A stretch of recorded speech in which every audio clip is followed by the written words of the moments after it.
Parmi les recommandations sorties du sommet conjoint EAC-SADC figure la fusion des processus de Nairobi et de Luanda. Pour les experts, cela est une utopie au regard de l'essence de ces deux processus. Et dans tout cela, le processus de Luanda où la République démocratique du Congo s'est beaucoup impliquée à la recherche d'un nouveau médiateur après le départ du président angolais. Est-ce une chance pour la République démocratique du Congo ou une illusion? Suivez.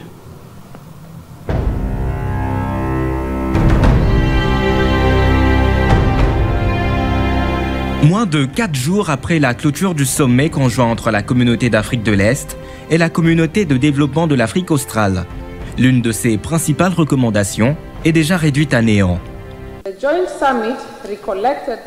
Le sommet conjoint a rappelé que les sommets de l'EAC et de la SADC avaient, après avoir délibéré sur la situation sécuritaire dans l'est de la RDC, appelé à une cessation des hostilités et un cessez-le-feu immédiat, B, le rétablissement des services publics essentiels et des voies d'approvisionnement en nourriture et d'autres produits de première nécessité, afin d'assurer l'aide humanitaire et une résolution pacifique du conflit par le biais des processus de Luanda et de Nairobi.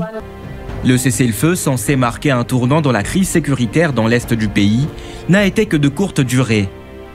Les affrontements ont repris sur plusieurs fronts entre l'armée rwandaise et ses supplétifs du M23 d'un côté et les forces armées de la RDC de l'autre. Face à cette situation, Kinshasa n'a pas tardé à exprimer son indignation. Le gouvernement congolais condamne fermement la reprise des hostilités. Lors du sommet qui s'est tenu le samedi à Dar es Salaam, en Tanzanie, les chefs d'État et de gouvernement de l'EAC et de la SADC avaient pourtant adopté plusieurs résolutions visant à désamorcer la crise et à instaurer une paix durable dans l'est de la RDC. Cependant, la reprise rapide des combats remet en question l'efficacité de ces engagements et soulève des interrogations sur la faisabilité de leur mise en œuvre. L'une des décisions phares du sommet de Dar es Salaam était la fusion des processus de paix de Nairobi et de Luanda. Les processus de Luanda et de Nairobi poursuivent les objectifs similaires, mais avec des approches différentes. Le facilitateur est convaincu que les processus de Luanda et de Nairobi offrent la meilleure opportunité de résolution et de sortie de crise dans l'est de la RDC. Ces deux initiatives sont complémentaires, interdépendantes. Seule une coordination entre les négociations entre le Rwanda et la RDC et le dialogue intra-congolais permettra d'aboutir à une solution durable.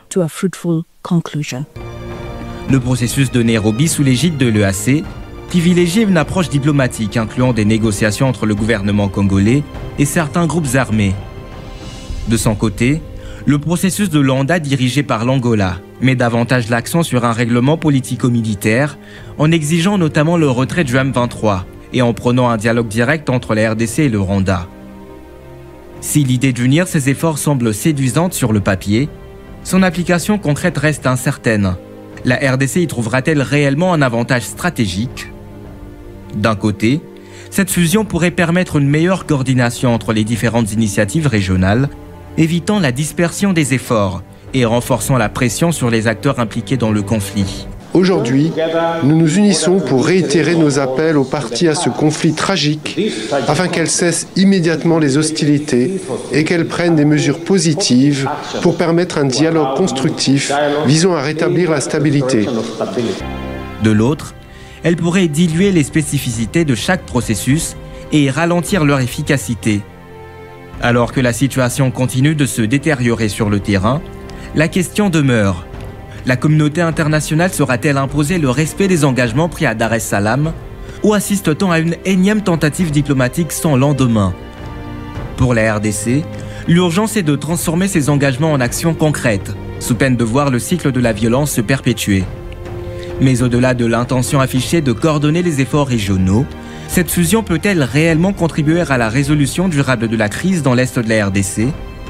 Pour Kinshasa, l'unification des processus de Luanda et Nairobi pourrait représenter une opportunité stratégique en raison de plusieurs facteurs. Une approche plus cohérente, plutôt que d'avoir deux processus distincts avec des résultats fragmentés, Une fusion permettrait une gestion unifiée du dossier, évitant les chevauchements diplomatiques et clarifiant les responsabilités. Un levier diplomatique renforcé, avec l'implication conjointe de la SADC, de l'EAC et de l'Union africaine. La RDC peut bénéficier d'un soutien plus large pour faire pression sur le Rwanda et obtenir des engagements clairs quant au retrait du M23. Jusqu'ici, la SADC avait une présence militaire avec la mission de la SADC en RDC, mais son rôle diplomatique restait en retrait. Son intégration plus active dans le processus pourrait donner davantage de poids aux revendications congolaises. L'affaiblissement des manœuvres du Rwanda. Kigali a longtemps profité des divisions diplomatiques pour échapper aux sanctions et gagner du temps sur le terrain militaire. Un cadre unique pourrait limiter ses marges de manœuvre et accentuer la pression internationale. Si cette fusion est théoriquement avantageuse, plusieurs défis majeurs demeurent. Kigali continue d'exiger un dialogue direct entre Kinshasa et le M23, ce que la RDC refuse catégoriquement. La rupture des discussions à Luanda en décembre 2024 montre que ce point reste un véritable casus belli, rendant difficile l'avancement des négociations. Si la SADC est perçue comme un allié plus fiable pour la RDC, l'EAC a été critiqué pour sa complaisance vis-à-vis du Rwanda. La fusion des processus pourrait être freinée par des désaccords internes entre ces organisations aux intérêts parfois divergents. Tant que le M23 occupe des zones stratégiques comme Goma et que l'armée congolaise peine à regagner du terrain, tout accord diplomatique risque d'être perçu comme un aveu de faiblesse. La RDC voudra sans doute obtenir des avancées militaires avant de négocier quoi que ce soit. L'histoire de la RDC est marquée par une série d'accords de paix qui n'ont jamais abouti en raison du non-respect des engagements par certaines parties. L'accord de Lusaka en 1999 était censé mettre fin à la Deuxième Guerre du Congo. Il a été violé à maintes reprises par les belligérants. L'accord de Pretoria en 2002 visait à intégrer les groupes rebelles dans une transition politique, mais a été affaibli par des contestations internes. L'accord cadre d'Addis Abeba en 2013, signé sous l'égide de l'UA et de l'ONU, engageait les pays voisins à ne pas soutenir les groupes armés en RDC, mais a été largement ignoré par le Rwanda et l'Ouganda. Ces échecs répétés montrent que le véritable problème n'est pas tant l'absence d'accord, mais le manque de volonté des acteurs régionaux à respecter leurs engagements. Pour que la RDC en tire réellement profit, elle devra s'assurer que la fusion ne légitime pas indirectement le M23, ce qui serait perçu comme une victoire pour les rebelles et leur soutien. Renforcer l'implication de la SADC jugée plus neutre et plus engagée militairement dans le conflit. Maintenir la pression sur le Rwanda pour l'obliger à cesser son soutien au M23 et respecter les engagements internationaux. La fusion des processus de paix est une avancée diplomatique, mais son efficacité dépendra de la volonté des acteurs régionaux d'imposer des solutions réalistes et de la capacité de la RDC à renforcer son rapport de force sur le terrain.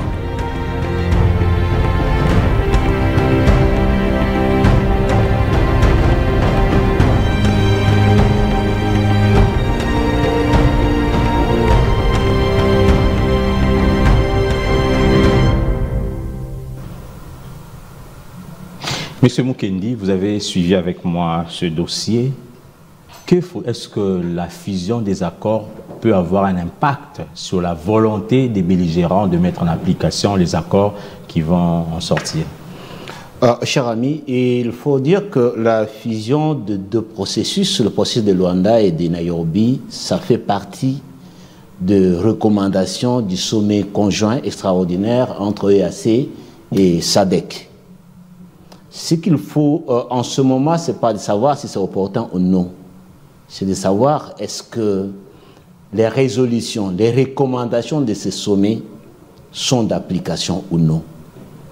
Parce que les résolutions ont été violées juste quelques heures après que ces résolutions ont été communiquées par ce sommet extraordinaire de Nairobi. À mon avis, la fusion s'est déjà faite parce qu'il y a eu un sommet qui a mis ensemble EAC et SADC. En ce moment, il faut que le responsable, les chefs d'État qui se réunissent, se rendent compte que Kagame n'a pas le monopole de violence. Kagame ne doit pas avoir le monopole de violer tous les accords et toutes les recommandations comprend d'ailleurs avec son accord et dans sa présence. Ça ne servira à rien de fusionner ou ne pas fusionner si tout ce que nous allons pouvoir prendre comme recommandation, comme décision, ensemble, avec des chefs d'État, quand nous savons que la parole d'un chef d'État, c'est une loi qu'il faut impérativement respecter, ça ne sert à rien de faire tout ça si après les recommandations et les décisions ne sont pas respectées. Le plus important, c'est quand on prend des décisions et des recommandations, il faut que ces recommandations se suivent des contraintes. C'est lui qui va violer. Par exemple, oui, allez-y. Le pays qui va violer les recommandations du Conseil va être sanctionné. De ça. Soit tous les pays de la sous-région vont pouvoir coaliser contre ce pays-là. En ce moment-là, les partis... Ce n'est pas une utopie là, parce qu'il y a des intérêts d'une manière bilatérale. Mais tout ça, ce sont des idées qui peuvent être considérées comme utopie ou non, mais qui peuvent changer les choses si les décideurs voient que c'est important. Si on doit continuer à avoir des intérêts matériels, des intérêts financiers, et oublier les vies humaines qui se perdent dans ce conflit, eh bien, ça ne vaut plus la peine d'avoir des dirigeants dans nos pays africains. Parce que les dirigeants, ils sont là pour protéger le peuple qu'ils dirigent. Si vous vous réunissez, vous dépensez l'argent de vos États, vous prenez des décisions qui ne s'exécutent pas, il faut rester dans vos États respectifs. Si ce que vous faites n'a pas de résultat, et ça n'aura pas été la première fois que des chefs d'État de sous-région se réunissent et prennent des décisions pour mettre fin à cette guerre, et que ces décisions sont violées unilatéralement par le Rwanda. Et on ne lui dit rien, on ne lui fait rien. C'est l'effet à l'immédiat, et les jours suivants, le Rwanda et ses supplétifs attaquent les positions de l'armée rwandaise et de l'armée congolaise. Donc moi je pense que le plus important pour nous Congolais, c'est de coaliser, de nous mobiliser derrière les institutions, faire de cette guerre notre guerre et combattre contre cette guerre. Je l'avais dit, je crois le 27 ou le 28 comme ça, sur ce plateau, il faut que la population se mobilise et se mette debout, que la population descende dans les rues et manifeste que nous sommes fatigués avec toutes ces négociations-là. Nous voulons des solutions. Nous sommes fatigués avec la complicité de la communauté internationale. Nous sommes fatigués jusqu'au point que la communauté internationale puisse prendre des sanctions contre le Rwanda. Ça s'est fait en un jour, mais ça a bougé le monde entier. Mais si la population peut rester debout dans la rue, sans pillage, pendant 5 jours, beaucoup de choses vont changer dans ce pays. Beaucoup de choses, parce que j'ai même suivi le président Kagame qui dit la population congolaise n'est pas d'accord avec le régime en place, comme si Kagame connaît les Congolais plus que les Congolais se connaissent. Il parle de la démocratie, il parle des élections, comme si dans son pays, les élections s'organisent de manière transparente. Et pourtant, le problème qui est là, cette guerre, c'est une guerre d'agression. Le Rwanda qui agresse la République démocratique du Congo. Et le Rwanda n'a aucun intérêt dans le conflit politique en République démocratique du Congo. Et s'il faut finir la guerre, ce n'est pas un compromis politique qui va finir la guerre, mais c'est une mobilisation de tous les Congolais contre l'agresseur qui est le Rwanda.